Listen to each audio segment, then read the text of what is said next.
Welcome back to the channel students. फिर से स्वागत है आप सभी का अपने यूट्यूब चैनल NH रहमान में। आज हम करने वाले हैं क्लास 10th NCERT मैथ्स से रिलेटेड चैप्टर नंबर 1, वो है रियल नंबर। अब पहली बार सुना होगा real number, I think so. अगर पहली बार सुना है कोई बात नहीं, अब मन में घूम रहा होगा कि ये रियल नंबर है क्या है ये, क्यों है ये, कैसे है ये, किस तरह है ये, क्या ज़रूरत है, ये क्या ज़रूरत है, किसने लिखा, ये किसने लिखा, क्या ज़रूरत है। कोई बात नहीं, पूरे कॉन्सेप्ट से समझा देंगे आपको कि रियल नंबर एक्चुअली होता क्या है।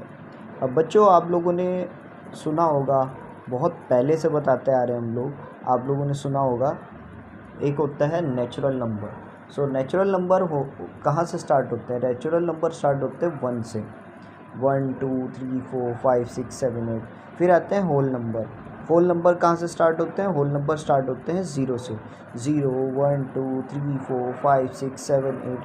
फिर उसके बाद आते हैं रेशनल नंबर, फिर आते हैं रेशनल नंबर, फिर आते हैं इर्रेशनल नंबर, उसके बाद आते हैं इंटीजर्स। अब इस तरह से ये सारे के सारे नंबर्स आ चुके हैं। तो अब आप बोलोगे इन सब में सर रियल नंबर कहाँ आया? तो बच्चों, मेरा कहने का मतलब ये है, ये जो नंबर्स आप देख रहे हो ये सारे के सारे रियल नंबर्स हैं। कुछ समझ में नहीं आया? अभी तो आप कह रहे हो सर सब नेचुरल है, कोई होल है, कोई कुछ है, तो अब ये रियल नंबर कहाँ से आया? तो देखो, मैं शुरू से बताता हूँ दोबारा से। रियल नंबर 2 तरीके के होते हैं, एक होता है रेशनल, एक होता है इर्रेशनल। रेशनल इर्रेशनल नंबर्स के बारे में आप लोगों ने पहले भी पढ़ के आए हो। कौन सी क्लास में भला?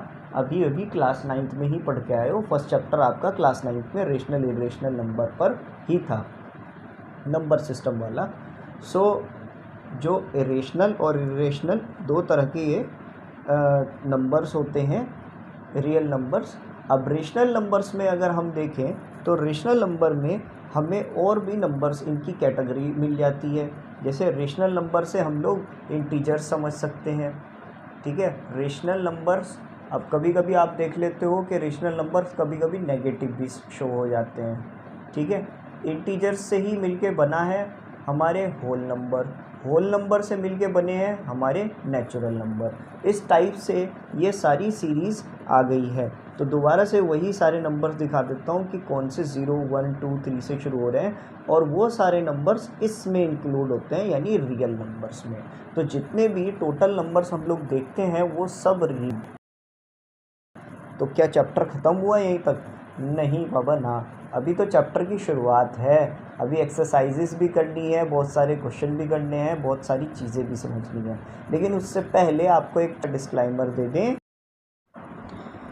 इस चैप्टर की शुरुआत करने से पहले अगर आपको नहीं आता है प्राइम फैक्टराइजेशन तो आप हमारी ये वीडियोस देख सकते हैं, लिंक इतना डिस्क्रिप्शन मिल जाएगा, जल्दी जाकर देख लो, नहीं तो फिर बोलोगे कुछ समझ में नहीं आ रहा है, कौन क्या हो रहा है।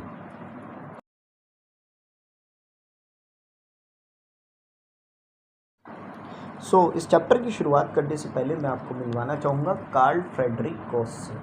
कार्ल फ्रेडरिक गॉस को प्रिंस ऑफ मैथमेटिशियन भी कहा जाता है, क्योंकि इन्होंने कई सारी थ्योरीज दी जो मैथमेटिक्स में बहुत ज़्यादा काम आती हैं और बहुत भलाई का काम किया इन्होंने। खैर, तो इनका मानना ये था, इन्होंने ये बोला था कि जितने भी कंपोजिट नंबर होते हैं अगर हम उनके फैक्टराइज करें तो जो नंबर्स आएंगे वो हमारे प्राइम नंबर्स होंगे, और उन प्राइम नंबर्स का जो प्रोडक्ट होगा वो उस कंपोजिट नंबर के इक्वल आएगा। तो ये एक यूनिक चीज़ उस वक्त पे निकाली थी। मतलब आज के दौर में तो ये चीज़ हमारे लिए बहुत कॉमन है, बट उस वक्त पे ये चीज़ एक यूनिक थी हर एक नंबर सिस्टम को जानने की। तो जैसे कि मैंने आपको पहले भी बोला था डिस्क्लाइमर में कि अगर आपको प्राइम फैक्टराइजेशन नहीं आता तो आप हमारी ये वीडियोस देख सकते हैं, और अगर आप क्लास 10th में आ चुके हों तो कहीं ना कहीं तो आपने प्राइम फैक्टराइजेशन किया होगा। इसी बेस पे हम लोग एक प्राइम फैक्टराइजेशन का क्वेश्चन ले लेते हैं जो आपकी NCERT की बुक में भी है।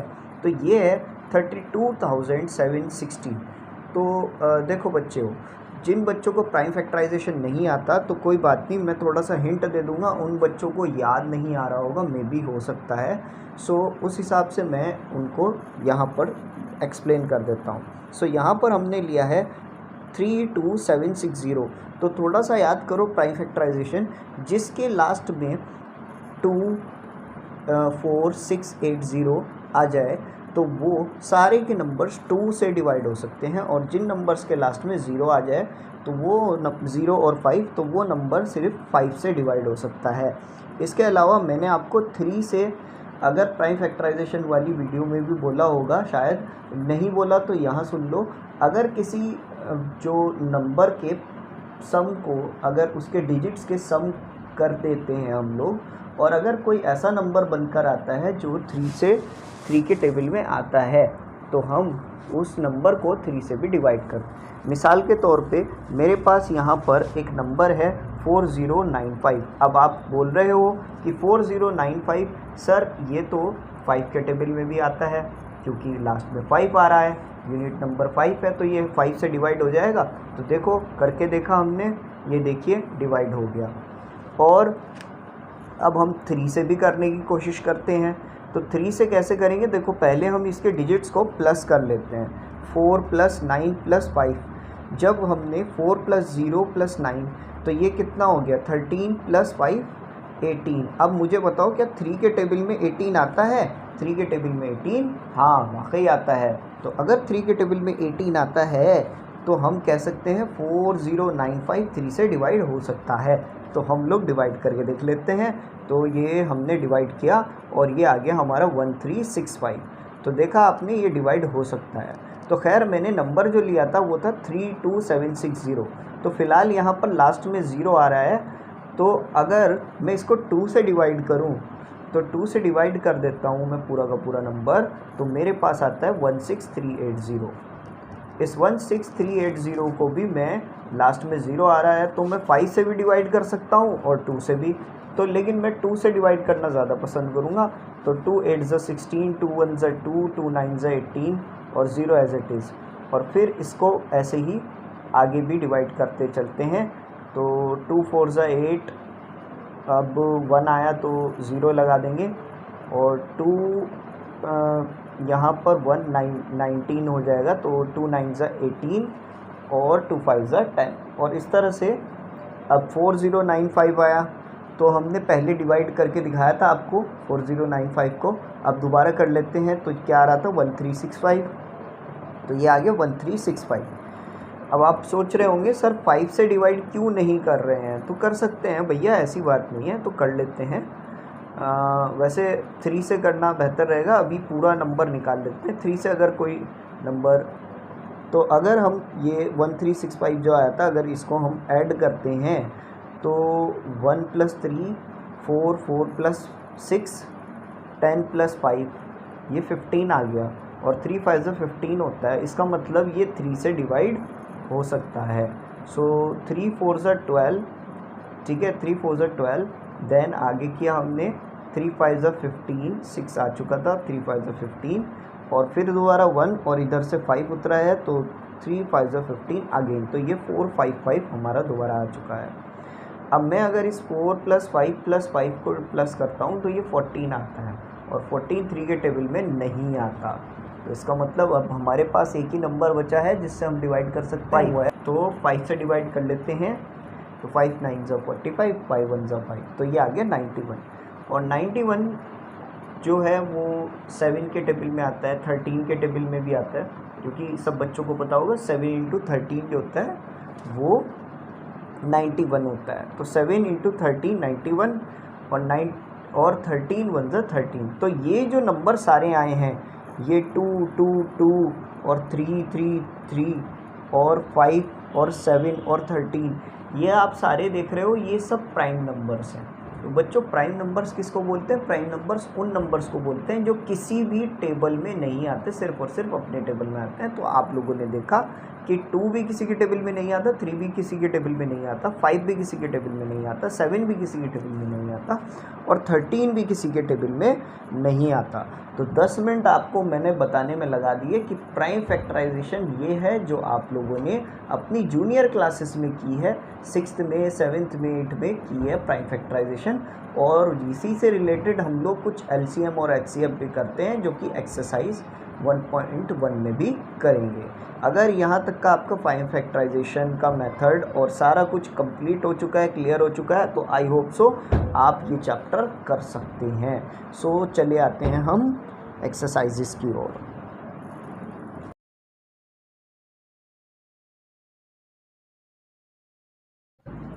सो स्टूडेंट्स, अब हम आ जाते हैं इस चैप्टर नंबर 1 की एक्सरसाइज 1.1 में। तो रियल नंबर्स वाला चैप्टर हमारा चल रहा है और एक्सरसाइज 1.1 में हम लोग आ चुके हैं। सो जो क्वेश्चन नंबर 1 है वो हमें कह रहा है express each number as a product of its prime factors.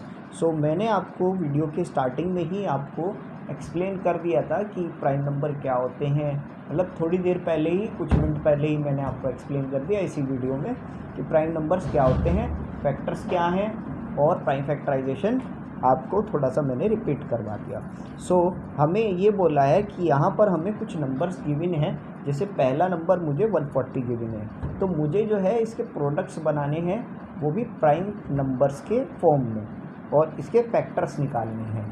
सो मैं 140 का प्राइम फैक्टराइजेशन लेना शुरू कर देता हूँ। तो 140 का जैसे ही हम प्राइम फैक्टराइजेशन लेंगे तो 2 तो यहाँ पर लास्ट में 0 आ रहा है।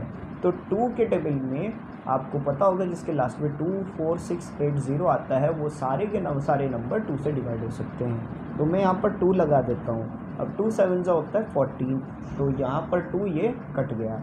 अब लास्ट में फिर दोबारा से 0 आ रहा है, तो मैं किससे डिवाइड कर सकता हूँ? तो दोबारा 2 से अगर मैं कर दूँ तो कोई दिक्कत नहीं है। अब इसको कर लेते हैं। 2 3 जा 6, 2 5 जा 10। सो आप लोग देख रहे होंगे बराबर में मैंने रफ में भी यहाँ पे अलग से किया हुआ है कि कैसे 70 को 2 से मैंने डिवाइड कर दिया। अब ये 35 मैंने यहाँ पर लिख दिया। उसके बाद आगे करते हैं। अब यहाँ पर लास्ट में 5 आ रहा है, तो 5 किसके टेबल में आता है भैया? 35 जिसके लास्ट में 5 आ जाए, तो 0 और 5 जिसके लास्ट में आ जाए वो सब 5 से डिवाइड हो सकते हैं। तो मैं यहाँ पर लिख सकता हूँ 5 7 जा 35, और 7 किसी के टेबल में नहीं आता, 7 1 जा 7। सो 140 के प्राइम फैक्टर्स आ सकते हैं 2 2 5 7। ये इसके प्राइम फैक्टर्स आ चुके हैं। अब आ सकते हैं हम सेकंड पार्ट पे। तो जल्दी से सेकंड पार्ट स्टार्ट करते हैं, वो है 156। सो 156 को स्टार्ट कर देते हैं हम करना। सो देखो लास्ट में 6 आ रहा है, तो हम 2 से डिवाइड कर सकते हैं। सो 2 6 जा 12 होता है, 2 7 जा 14 होता है, और 2 8 जा 16 होता है। आप लोग देख सकते हो ऐसे में 78 कैसे बनाया मैंने। अब लास्ट में 8 आ रहा है, तो 2 से दोबारा हम डिवाइड कर सकते हैं। तो 2 3 जा 6 और 2 9 जा 18। अब दोबारा लास्ट में 39 में 9 आ रहा है, तो अब 2 4 6 8 के 8 0 के हिसाब से 2 के टेबल में 9 वाला नंबर तो नहीं है, तो किसके टेबल में है? तो भैया अगर आप 3 से डिवाइड करके देख लो, तो 3 से अगर हम डिवाइड करें 3 1 जा 3 और 3 3 जा 9। अब 13 नंबर बच चुका है। 13 किसी के भी टेबल में नहीं आता, तो 13 1 जा 13, और ये सब ख़त्म हो चुका है। अब आ जाते हैं हम इसके थर्ड पार्ट पे, तो वो है 3 8 2 5। अब लास्ट में 5 आ रहा है, मेरा मन तो कर रहा है कि मैं डायरेक्टली पहले 5 से ही डिवाइड कर दूं, तो शायद मेरा नंबर सही चल जाए। तो मैं 5 से डिवाइड कर लेता हूं। तो 5 7 जा 35 होता है बच्चों, 3 32 ऐसे आ गया, और फिर इसके बाद 5 6 जा 30 मैंने चलाया, और यहाँ पर 25, तो 5 5 जा 25 आ गया। अब 765, तो 5 लास्ट में आ रहा है, दोबारा 5 से डिवाइड कर सकता हूँ। 5 1 जा 5, और ये 26 आ गया। 5 5 जा 25, 5 6 जा 15। यहाँ तक के ख़त्म हुआ। अब मैं किस नंबर से चलाऊँ? तो 1 5 और 3, इनको अगर मैं तीनों को प्लस करता हूँ तो मेरा आंसर 9 आता है, और 9 जो है 3 के टेबल में आता है। तो 3 5 जा 15, और 3 1 जा 3। अब 51 आ चुका है क्या? 51 भी 3 के टेबल में आता है। 5 + 1 करके देख लो तो 6 आ रहा है, और 6 3 के टेबल में आता है। अब क्योंकि स्टूडेंट्स यहाँ पर 51 आ रहा है, तो 51 जो है किससे डिवाइड हो सकता है भाई? मैंने बता दिया आपको 3 से। तो 3 वन ज़ा 3 और 3 7 ज़ा 21। अब आया 17 किसी के टेबल में नहीं आता बच्चों, तो हम यहाँ 17 वन ज़ा 17 चला लेंगे। तो 3825 के जो फैक्टर्स आ गए हैं वो है 5 इंटू 5, 3 इंटू 3 इंटू 17। तो ये सब इसके फैक्टर्स आ चुके हैं। आ जाते हैं हम एक और क्वेश्चन में, वो है 5005। सो लास्ट में 5 आ रहा है। फिर दोबारा मेरे मन में लड्डू फूटा है कि इसको तो मैं 5 से ही डिवाइड करूँगा। तो 5 वन ज़ा 5, 0 एज इट इज़, 5 वन ज़ा 5। अब आ चुका है मेरा 1001। अब ये किससे डिवाइड होगा? ये तो बड़ी कठिनाई वाली बात आ गई, क्योंकि 1001 जो है ना तो 2 के टेबल में आता है, ना ही 3 के टेबल में इसके आने के असर है। तो ये किससे डिवाइड होगा? ये तो बड़ी कठिनाई वाली बात हो गई। तो घबराइए मत, हम इसको 7 से डिवाइड कर लेते हैं। सो 7 से डिवाइड जैसे ही करेंगे हम, तो देखिए मैंने कैसे डिवाइड किया। तो ये आ गया 143 और 143 हमने चला लिया। अब 143 को कैसे डिवाइड करेंगे हम भला? तो इसको अगर हम 11 से डिवाइड करके देखें तो 11 वन ज़ा 11 और 11 3 ज़ा 33। तो लो भाई 13 आ गया। और 13 किसी के नंबर में नहीं आता, 13 किसी के टेबल में नहीं आता बच्चों, वो खुद प्राइम नंबर है। 13 वन ज़ा 13 चला लेंगे, बात यहाँ तक ख़त्म हो चुकी है। अब आ जाते हैं हम नेक्स्ट और लास्ट पार्ट में, वह है इसका 7429। अब 7429 देखकर मुझे बड़ी गंभीरता हो रही है कि ये 2 से तो डिवाइड नहीं होने वाला। और अगर मैं 7 + 4 + 2 + 9 करता हूँ तो मेरा आंसर 11 2 13 13 और 19, तो ये मेरा 22 आ रहा है। तो इसका मतलब ये है कि ये 3 से डिवाइड होने वाला नहीं है। तो ये किससे डिवाइड हो सकता है? थोड़ी सी मोटी बुद्धि आप भी चलाइए, थोड़ा सा माइंड आप लोग भी चलाइए। तो ये किससे डिवाइड हो सकता है? क्या 7 से डिवाइड हो सकता है ये? तो 7 से हम लोग एक बार डिवाइड करके देख लेते हैं। नहीं, ये 7 से डिवाइड नहीं हो पाया, रिमाइंडर 0 नहीं हो पाया। तो हम लोग कह सकते हैं कि ये 7 से भी डिवाइड नहीं हो सकता। फिर ये किससे डिवाइड हो सकता है? तो शायद ये 13 से डिवाइड हो सकता है। तो करके देख लेते हैं। नहीं, ये 13 से भी डिवाइड नहीं हो पाया, रिमाइंडर 0 नहीं आ पाया। तो और 13 के बाद कौन सा प्राइम नंबर आता है? 13 के बाद प्राइम नंबर आता है 17। तो 17 से हम लोग डिवाइड करके देख लेते हैं। ये इस तरह से, तो 17 4 ज़ा 17, ठीक है। अब ये सब करने के बाद मेरा 17 से तो चलो ये शुक्र है ऊपर वाले का डिवाइड हो चुका है। 17 से डिवाइड होने के बाद ये आ चुका है 437। अब 437 आ चुका है। तो भैया इतने नंबर से मैंने करके देख लिया प्राइम फैक्टराइजेशन। अभी तक जितने भी प्राइम नंबर्स लिए उनसे डिवाइड नहीं हो पाया, बट 17 से हो गया। तो जो भी नंबर आएगा आगे का वो 17 के बाद का होगा। तो 17 से ये अगर हम 437 डिवाइड करके देख लें तो शायद डिवाइड हो जाए, लेकिन ये नहीं हो पाया। तो यहाँ रिमाइंडर नहीं बच पाया। तो फिर 17 के बाद कौन सा प्राइम नंबर आता है? वो आता है 19। तो 19 से करके देख लेते हैं। 19 से करने के बाद मेरा ये आता है 19 2 ज़ा। सो ये जो प्राइम नंबर बचता है ये बचता है 23। और 23 किसी भी टेबल में नहीं आता, तो 23 वन ज़ा 23 होता है। और यहाँ तक कि जो क्वेश्चन है वो सब फाइनल हुआ। तो मैं कह सकता हूँ 17 19 और 23 ही इसके प्राइम फैक्टराइजेशन हैं, प्राइम फैक्टर्स हैं। सो हम कह सकते हैं कि ये भी हमारा सॉल्व हो चुका है। अब आप लोग इसको नोट कर सकते हैं और अपनी अपनी नोटबुक्स में कंप्लीट कर लें। सो स्टूडेंट्स, आप लोगों ने अगर यहाँ तक वीडियो देखी है तो thanks for watching this video. Hope so you like this video. Don't forget to like and subscribe this channel. Also comment your opinion about our channels, gives your feedbacks that we can improve so much better. So इतना और भी है कि हम जो next exercise आप लोगों को एलसीएम और एचसीएफ सीखना पड़ेगा। सो नेक्स्ट जो पार्ट आएगा, क्योंकि वीडियो ऑलरेडी लंबी हो चुकी है, तो नेक्स्ट जो पार्ट आएगा उसमें आपको हम एलसीएम एचसीएफ के साथ नेक्स्ट क्वेश्चन भी समझा देंगे। तो थैंक यू वेरी मच।